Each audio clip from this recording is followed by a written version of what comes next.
యెషయా గ్రంథము, ఒకసారి యెషయా గ్రంథము 57వ అధ్యాయము 19-20 వచనాలు చూడు. వారిలో కృతజ్ఞతా బుద్ధి పుట్టించుచు 57:19.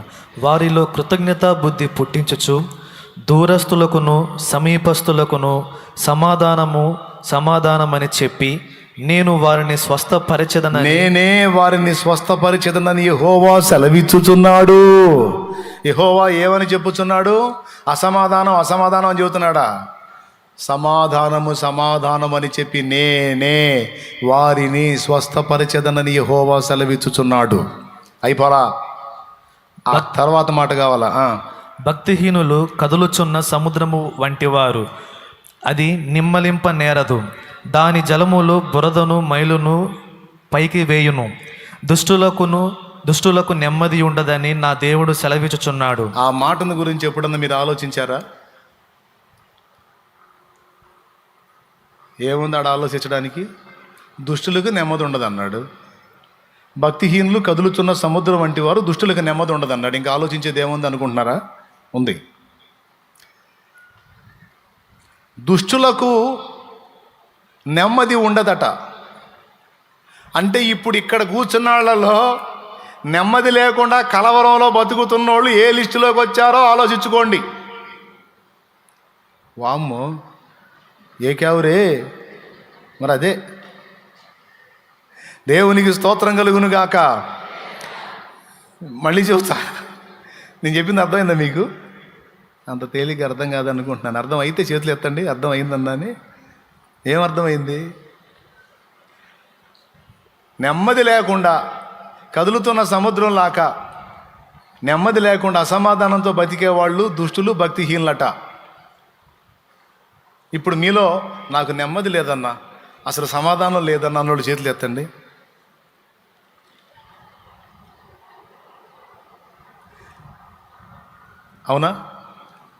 అవునా? నెమ్మది లేదు, సమాధానం లేదు, కష్టాల్లో ఉన్నాం, కలతల్లో ఉన్నాం. మరి అట్టయితే మీరు ఈ లిస్టులోకి వస్తున్నారు. ఏ లిస్టులోకి వస్తున్నారు? భక్తిహీనుల లిస్టులోకి వస్తున్నారు. మరి భక్తుల పని ఏంటి అంటే ముగ్గురు నలుగురు చేతులు ఎత్తే వాళ్ళకి అర్థం కాల. మిగతా వాళ్ళందరికీ అర్థమైంది. ఎందుకు అర్థం కాదు? ముదురులు మావులోళ్ళ. ఇప్పుడు చెప్తున్నాను వినండి. భక్తి పరులకు దేవుని మీద ఆనుకునే మనసు ఉంటుంది. దేవుని మీద ఎవరైతే పరిపూర్ణంగా ఆనుకుంటారో, ఆధారపడతారో, వాళ్ళ నెమ్మదికి ఏ ఢోకా ఉండదు. ఒక పక్క ఊరు కొట్టకపోతున్నా సరే నిమ్మళముగా నెమ్మదిగా ఉండగలుగుతారు. భక్తుల తత్వం అది.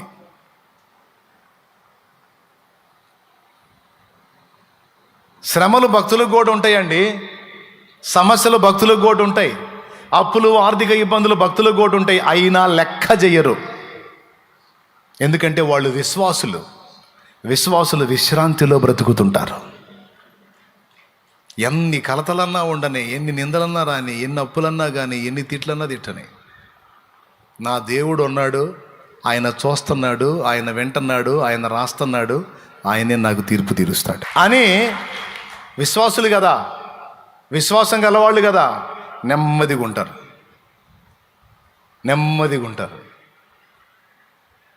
ప్రశాంతంగా ఉంటారు.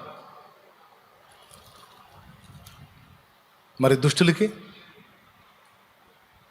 విశ్వాసం ఉండదు. విశ్వాసం లేని హృదయాలను దుష్ట హృదయం అన్నాడు. వాళ్ళకి నెమ్మది ఉండదు అన్నాడు. ఇప్పుడు ఇక నెమ్మది లేని జీవితం జీవించొద్దు. ఇక నుంచి నా దేవుడు ఉన్నాడు, నేను ఆయన మీద ఆనుకున్నాను, ఇది మొదలుకొని నాకు నెమ్మది, సమాధానం. చెప్పండి, నేను నా దేవుడి మీద ఆనుకున్నాను, నా హృదయం నెమ్మదిగా ఉంది, ఏదైనా ఆయనే చూసుకుంటాడంటే చేయొచ్చు.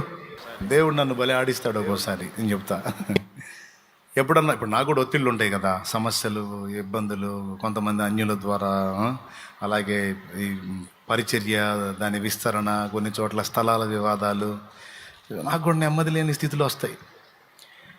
నెమ్మది లేకుండా నేను కలతతో కలతతో ఇబ్బంది పడతా, ఆవేదన పడతా, దేవుడు ఏం చెబుతాడని వాక్యం తీశాను అనుకో, యెషయా 57 వచ్చింది.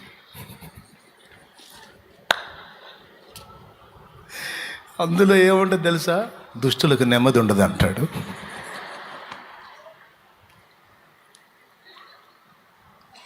నీకు అర్థమైందా? అప్పుడు నేను మళ్ళీ ఎట్లా ఉంటుంది సార్? నాకెందుకు నెమ్మది లేదు? నాకు నువ్వు ఉన్నావు, నాకు నువ్వు ఉన్నావు.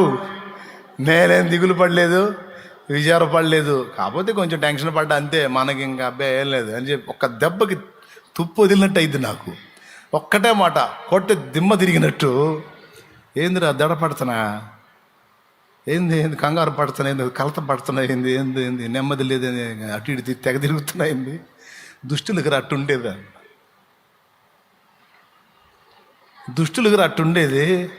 నీకు నేను ఉన్నా కదరా, ఆడికి ఏ దిక్కు లేదు కాబట్టి ఆడు టెన్షన్ పడతాడు, కంగారు పడతాడు, ఆడి ప్రశాంతంగా ఉంటాడు, ఇంకొకటి ఉన్నాడో. నువ్వు నా బిడ్డవి, నీవు నా రెక్క కింద విశ్రాంతి పొందురా పిచ్చోడా.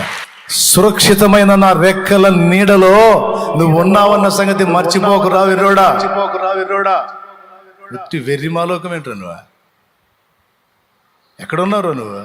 నా రెక్క కింద ఉన్నా మరి ఏంది నెమ్మది లేదని తిరుగుతున్నాయింది? లేదా నీకు లేదా? పా యెషయా గ్రంథం 57 బా. నెమ్మది లేని వాళ్ళు అక్కడ ఉన్నారులేపా. చదివితే దుష్టులకు నెమ్మది ఉండదు. కొడితే ఒకటే దెబ్బ, ఇక సైలెంట్, ఇంకంతే. ఆ దెబ్బతో ఆ దడ ఆయాసం మొత్తం పోయి పాట ఎత్తుకుంటా, నాకేమీ కొదువా. దేవునికి స్తోత్రం. ఎంతమందికి అర్థమైందండి? నవ్వు వచ్చింది కదా మీకు? దేవునికి స్తోత్రం. వచ్చిందిలే. ఒక్కోసారి సౌమ్యంగా చెబుతాడు, చిరాకు పుట్టిందని ఎట్లాంటివి చూపిస్తాడు వచనాలు. భక్తిహీనులేరా, కదులుతున్న సముద్రంలాగా ప్రశాంతంగా ఉండండి. నువ్వు భక్తిహీనుడివా? దుష్టులేరా, నెమ్మది లేకుండా గందరగోళం అయిపోయేది. నువ్వు దుష్టుడివా? నువ్వు దుష్టురాలివా? ఎందుకట్ట అవుతున్నావు మరి? అవిశ్వాసివా నువ్వు? అవిశ్వాసులరా, వాటి కోసం వీటి కోసం అది లేదు ఇది లేదని గందరగోళం అయ్యేది. విశ్వాసులకు నేను ఇస్తానన్న నమ్మకం ఉంటుందిరా, ప్రశాంతంగా ఉంటారా, విశ్రాంతిలో ఉంటారా. నువ్వెందుకు ఉంటల్లా? నువ్వు అవిశ్వాసివా, భక్తిహీనుడివా, దుష్టుడివా? కాదయ్యా. మరి ఇంక నోరు మూసుకోయా. సరే ప్రభు. ప్రియులారా, ఇప్పుడు చెప్పండి, విశ్వాసులైతే ఎందులో ఉండాలి? విశ్రాంతిలో ఉండాలి. నువ్వు విశ్రాంతిలో ఉంటున్నావు అనుకో, ఎన్ని టెన్షన్లు అయినా సరే విశ్రాంతిలో నువ్వు ఉంటున్నావు అనుకో, ఒరిజినల్ విశ్వాసివి నువ్వు. ఒరిజినల్ సరిగా అన్నమాట. కొండంత ఆపదలు చుట్టుముట్టి ఉన్నా నువ్వు ధైర్యంగా నిమ్మళంగా నెమ్మదిగా ఉన్నావు అనుకో, ఒరిజినల్ సరిగా అన్నమాట. ఒరిజినల్ విశ్వాసి. ఊరకూరకనే కదిలిపోతున్నావు అనుకో, ఇది డౌటే, ఇది నకిలీ సరుకు. ఒరిజినల్ సరుకు అయితే నిన్నటికి దేవుడు, నేటికి దేవుడు, రేపటికి కూడా ఆయనే ఉన్నాడు. దేవా, ఇదిగో నీ చిత్తం నెరవేర్చ నాకు శక్తి నీవు. ఇదిగో నీ దాసుని నువ్వు నాకున్నావు. నేను నిరంతరం నీ విశ్వాసంలోనే బ్రతుకుతున్నాను. నాకు భయం లేదయ్యా, నాకు టెన్షన్ లేదు. నా తండ్రివి నువ్వు ఉన్నావు, నువ్వే చూసుకుంటావు. దేవా, నాకు తెలీదు, నేను ఇంతే అనుకుంటానండి. నా పర్సనల్ చెప్తున్నా కదా. నాకు మరీ మొరాయించినానికి ఏదన్నా ఏకాంతంగా పోయి కూర్చొని నాకు తెలియదు, నువ్వే చూసుకో, నా వల్ల కావట్లేదని చెబుతా. నన్నేం చేయమంటావు? నా వల్ల కావట్లే, నువ్వే చూసుకో. నున్నావుగా, నున్నవాడివిగా, సర్వశక్తి గలవాడివిగా. నాకు తెలియదు ఎవరితో మాట్లాడతావు ఏమో, నాకు తెలియదు. కోటాలకు టైం వస్తుంది. మరి ఏడాది తిరుగుతున్నాను, పిచ్చి పట్టినట్టు తిరుగుతున్నా, ఏడ దొరకలా. మరి నన్ను ఏం చేయమంటావు? ఇతను అమ్మను అంటున్నాడు, నాకు తెలియదు, నువ్వే చూసుకో అంటే వచ్చి మొత్తం అప్పచెప్పిపోయాడు. దేవునికి స్తోత్రం కలుగును గాక. అది నాకేం తెలుసా, నన్నేం చేయమంటావు? ఆయన అమ్మడంట కోటుగాడు. మరి సంగతి ఏం చూడు, కోటుగాడి సంగతి దేవుడు చూశాడు. ఎవరైనా నా దేవుడు కదిలిస్తాడు. అయిపోయింది అనుకున్న దాన్ని ఏం కాలేదు, ఇదిగో నేనున్నాను అంటాడు ఆయన. దేవునితో మాట్లాడేటప్పుడు దేవుడు సంతోషపడేటట్టు మాట్లాడాలి.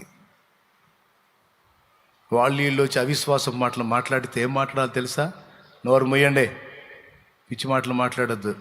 ఏముందో అదైపోయింది, ఇదైపోయింది, అట్టయిపోయింది, ఇట్ట సోది మాట్లాడొద్దు. మీరు అట్లా మాట్లాడేటట్టయితే పక్కకి వెళ్ళండి. మీరు ఏమైంది, ఏం కాల, నా తండ్రి ఉన్నాడు, నాకు జరిగిందంతా నా మంచికే వచ్చిద్ది, జరిగిందంతా నా మేలుకే వచ్చిద్ది. మీకు నష్టంలా కనపడుతుందేమో, నేను కష్టాలు పడుతున్నాడు కనపడుతుందేమో, ఇవన్నీ నాకు అవసరం, ఇవన్నీ నా మేలుకే వస్తాయి. మీకేం తెలుసు? ఇవన్నీ నా మేలుకే వస్తాయి, మీకేం తెలిసి వచ్చింది? మాట్లాడుతున్నారు పెద్ద. ఎవరు మూసిపండే. నీ మనసుతో మాట్లాడేటప్పుడు నీ మనసుతో కూడా నువ్వు మాట్లాడుకోవాలి. మనసు కోతి లాంటిది, గంతులేస్తుంటుంది. ఏయ్ మనసా, ఏమిటే గంతులేస్తున్నావు? ఏమిటే భయపడుతున్నావు? ఏమిటే ఏదేదో అయిపోతుంది అన్నట్టు ఆందోళన పడుతున్నావు? పిచ్చి మనసా, ఏమైంది? నీ మనసుకు కూడా నువ్వు సమాధానం చెప్పుకోగలగాలి. నీ మనసుకు కూడా నువ్వు వాక్కు రిలీజ్ చేయాలి.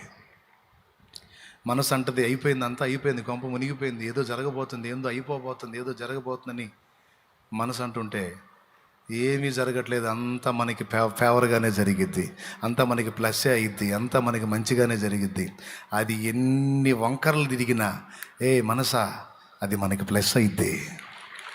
ఎందుకో తెలుసా? దేవుడు మన పక్షమున ఉన్నాడు. దేవుడు మన పక్షమున ఉన్నాడు. సమస్తము సమకూర్చి మేలుకు తెస్తాడు. ఏదన్నా జరగని అది అడు తిరిగి ఇటు తిరిగి మంచికే. మీకు గుర్తుండాలి, ఎందుకంటే ఇలా సమస్తము సమకూడి నా మేలు కొరకు జరుగుద్ది. మనసా అంతా మనకి మంచి జరిగితే. జనాలకు చెప్పడం కంటే ముందు మన మనసుకు చెప్పుకోవాలి. చెప్పండి, నీ మనసుకి, మనసా చెప్పు, నా మనసా కలత చెందకు. చెప్పు, మనసా కలత చెందకు, సమస్తము సమకూడి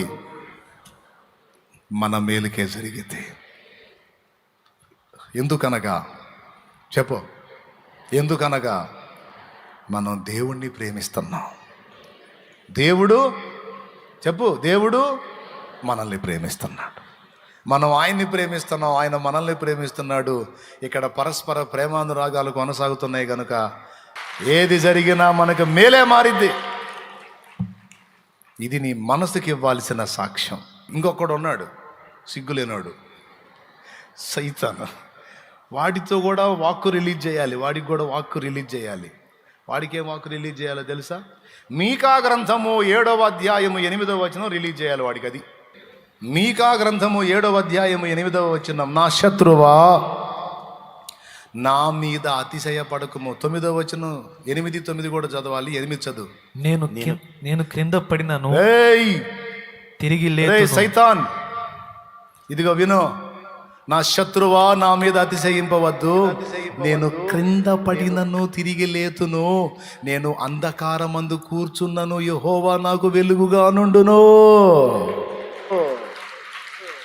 ఏందిరా నువ్వు నన్ను గెలిచేది? ఎరా లూసి, ఏంది నువ్వు నన్ను గెలిచేది? నీ బొంద. ఆత్మీయ జీవితంలో తొట్టుపడ్డానని నా దగ్గరకు వచ్చి భయపెడుతున్నావా? నా శత్రువా నా మీద అతిశయింపవద్దు, నేను క్రింద పడినను తిరిగి లేతును, నేను అంధకారమందు కూర్చున్నను, యెహోవా నాకు వెలుగుగా నుండును. 9వ వచనం చూడను ఏముందో. నేను యెహోవా దృష్టికి పాపము చేసి తిని గనుక ఆయన నా పక్షమున వాద్యమాడి నా పక్షమున న్యాయము తీర్చు వరకు నేను ఆయన కోపాగ్నిని సహింతును. ఆయన నన్ను వెలుగులోనికి రప్పించును, ఆయన నీతిని నేను చూచెదను. అదండి ఉండాల్సిన డైలాగు. ఎప్పుడన్నా దెబ్బతిన్నప్పుడు కూడా మనం ఏమన్నా తెలుసా? సైతాన్ గాడి అనుకుంటూ వస్తాడు. వాడు సిగ్గుండదుగా, ఎకిలి నవ్వులు నవ్వుకుంటూ వస్తాడు నీ దగ్గరికి అనుకుంటా. అప్పుడు చెప్పరా, శత్రువా నా మీద అతిశయపడవద్దు, నేను క్రింద పడినను తిరిగి లేతును. ఎందుకు? నా దేవుడే నన్ను నిలబెడతాడురా.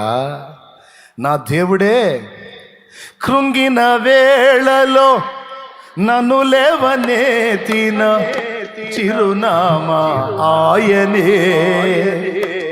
అది అది నేను కింద పడితే అంత వదిలేస్తాడు అనుకునేది నన్ను. మళ్ళా చెయ్యిస్తాడు, లెగుస్తాను. నేను కింద పడ్డాను, ఆయన నన్ను తన్నాడు, ఆయన కోపాగ్ని నా మీదకి వచ్చింది, భరిస్తా.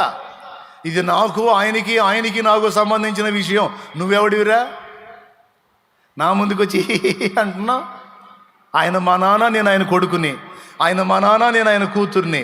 మా తండ్రి కూతుళ్ళ వ్యవహారం, మా తండ్రి కొడుకులు ఎవరు? నీకెందుకురా లూసి?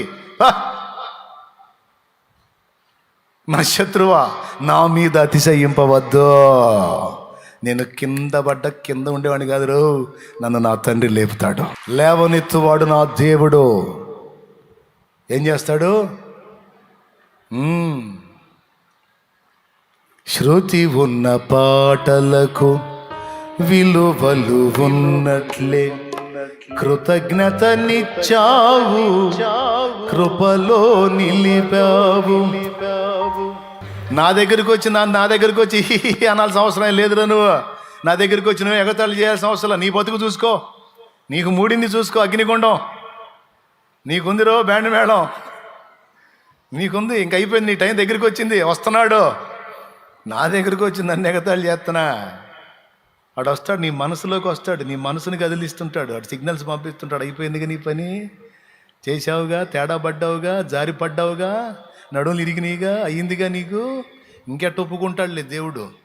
పెద్ద అసహ్యుడివి నువ్వు, అసహ్యురాలి నువ్వు నీ బతుకు, నువ్వు నీ కథ. నీ మనసులోకి పంపిస్తుంటాడు వాడు సిగ్నల్స్. అప్పుడు వేయాల కేకరేయ్, నువ్వెవడివిరా? అడుగులు జారి పడ్డా, నా తండ్రిని వేడుకుంటా. నేను తేడా పడ్డందుకు నన్ను తంతాడు, సహిస్తా, కోపాగ్ని తట్టుకుంటా. అయితే కోపించుచునే వాత్సల్యం చూపేవాడు రా మా నాన్న. కోపించుచునే వాత్సల్యము నాపై. అదిరా మా నాన్న అంటే. మా నాన్నకి హక్కు ఉందిరా, నన్ను తన్నే హక్కు ఉంది, నన్ను చంకనెత్తుకునే హక్కు ఉంది, నన్ను భుజాన్ని వేసుకునే హక్కు ఉంది. మా నాన్న నన్ను గద్దించే హక్కు ఉంది. నేను అడుగులు జారితే నన్ను ఒక తన్ను దాన్ని సరిచేసే హక్కు ఉందిరా. శత్రువా, నా మీద అతిశయపడుకొని వాడికి సంధియకూడదు. సైతాన్తో కూడా మాట్లాడాలి మనం. వాడికి రిలీజ్ చేయాల్సిన వాక్ ఇదే, నా మీద అతిశయపడద్దు, నేను ఆయన కొడుకుని, నేను ఆయన కూతుర్ని. నీకేం సంబంధం? నువ్వెవడు అసలు?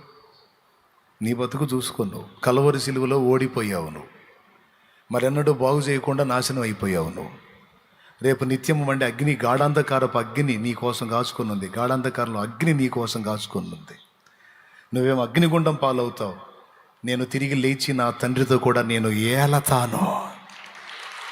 నేను నా తండ్రితో పాటు, నా ప్రభుతో పాటు పరిపాలిస్తాను. నువ్వేమో అగ్నిలో యాతన పడతావు. అది నీ ఫ్యూచర్, అది నా ఫ్యూచర్. ఇది క్యావరే జావ్, బద్మాష్ జావ్. అది ఎంతమందికి అర్థమైంది? సైతానికి అదే సమాధానం చెప్పాలా, సైతాను సంబంధులకు కూడా అదే సమాధానం చెప్పాలి. అర్థమైందా? అర్థమైతే ఇంకెందుకు మరి? హడావుడి పడి నెమ్మది లేకుండా గందరగోళం అవుతున్నావంటే ఏ క్యాడర్లోకి వచ్చావు? దుష్టుల క్యాడర్లోకి వచ్చావు. జాగ్రత్త. ఎట్లున్నావు అని నేను అడిగిన, దేవుడు అడిగిన ఏమని చెప్తావు? నెమ్మదిగా. ఈరోజు దేవుడు నీతో మాట్లాడుతున్న మాటలు, ఆయన మాటలు ఆత్మయు జీవమై ఉన్నవి. శత్రువు కూడా వాడి మాట ద్వారా ఒక స్పిరిట్ని రిలీజ్ చేస్తాడు. మనం కూడా మన మాట ద్వారా ఒక స్పిరిట్ని రిలీజ్ చేస్తామనే ఒక అద్భుతమైన సత్యాన్ని ఈరోజు మనం నేర్చుకుందాం. మనం సమాధానం అని పలికితే సమాధానపు శక్తి వెళుతుందట ఇంటి మీదకి. మనం ఏ మాట ఎదుటి వాళ్ళతో పలుకుతామో ఒక స్పిరిట్ రిలీజ్ చేసినట్టు, మనం ఒక ఆత్మను వారి మీదకి పంపుతున్నట్టని మర్చిపోవద్దు. పిల్లల్ని గురించి కానీ, పెద్దల్ని గురించి కానీ మాట్లాడేటప్పుడు, ఇంట్లో వ్యక్తుల్ని గురించి మాట్లాడేటప్పుడు శాపవచనాలు, దరిద్రపు మాటలు, అవమానకరమైన మాటలు, కృంగిపోయే మాటలు మాట్లాడకూడదు. ఆ విధమైన స్పిరిట్ పంపుతాం మన వాళ్ళ మీదకి. అది కాదు, వారు బలహీనులైనా వారు బలవంతులు అవుతారనే వాక్కు రిలీజ్ చేయాలి. నిష్ప్రయోజకులైనా సరే ప్రయోజకులు అవుతారన్న వాక్కు రిలీజ్ చేయాలి. ఇంట్లో శాపం విలయతాండవం చేస్తున్నా సరే ఆశీర్వదించబడబోతున్నాం.